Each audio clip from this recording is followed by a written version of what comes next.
तो दोस्तों IBPS RRB PO का आप जो बोल सकते हो परफेक्ट स्ट्रैटेजी क्या रहेगी जिसकी वजह से आप अच्छे से अपना एग्ज़ाम क्लियर करो।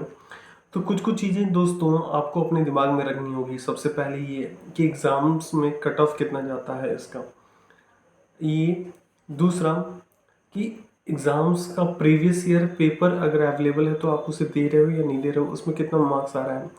ऑब्वियसली अगर आप बिगनर हो तो थोड़ा सा आपको ज़्यादा समय देना होगा, और अगर आप कुछ दिनों से प्रिपेयर कर रहे हो जैसे, तो वहाँ आपको कम समय देना होगा।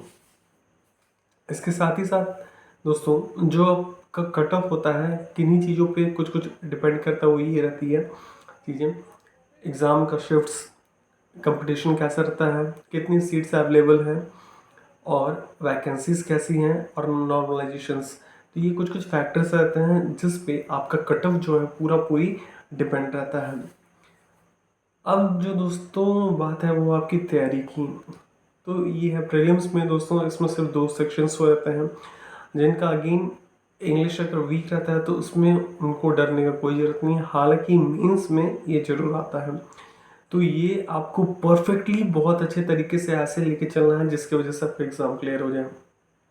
आरआरबी पीओ का अगर देखा जाए दोस्तों, वो ये है कि हर स्टेट में अपना अपना कट ऑफ होता है और आपको उसी हिसाब से खुद को प्रिपेयर करके चलना है।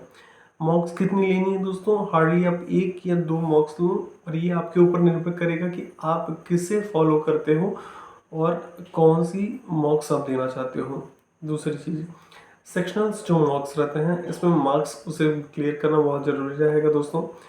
आप क्लियर करने का इन द सेंस ये मतलब है कि आप ये देख लो कि आप कैसे कैसे मार्क्स लेके आ रहे हो, क्योंकि सेक्शनल्स टाइमिंग भी रहती हैं तो जो कि पहले नहीं हुआ करती थी, अब ये दोस्तों क्योंकि है सेक्शनल टाइमिंग में आपको अच्छे से ये देखना होगा कि एग्ज़ाम्स आप कैसे करके प्रिपेयर करोगे कि कम टाइम में मैक्सिमम जो है वो अटेम्प्ट करो और अच्छे से अपना एग्ज़ाम निकाल लो।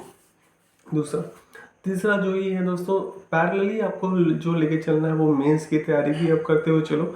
मेंस की तैयारी अगर आप करते हुए चलते हो तो ये आपके लिए बहुत बड़ा एडवांटेज रहेगा, जिसमें से करंट अफेयर्स आपको फॉलो करना ही चाहिए दोस्तों, पर्टिकुलरली हर दिन। अगर करंट अफेयर्स अगर आप लेके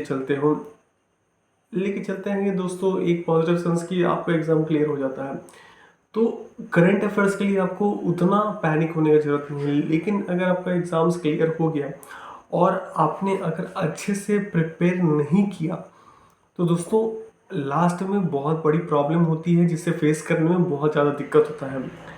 तो यही कुछ चीज़ें अगर आप अपने दिमाग में रखोगे तो आपका आईबीपीएस आरआरबी पीओ जो है बहुत अच्छे से क्लियर हो जाएगा। इसके साथ ही साथ जो दिमाग में आपको ये लेके चलना है कि ऐसा नहीं कि कोई बहुत दिनों से कर रहा है तो उसका एग्ज़ाम क्लियर होगा, आप कुछ दिनों में कर रहे वो प्रैक्टिस तो आपका क्लियर नहीं होगा। एक पॉजिटिव माइंडसेट के संग चलिए और एग्ज़ाम्स आपका क्लियर होगा दोस्तों। तो तब तक इस चैनल को लाइक शेयर सब्सक्राइब कर लीजिएगा। Thank you.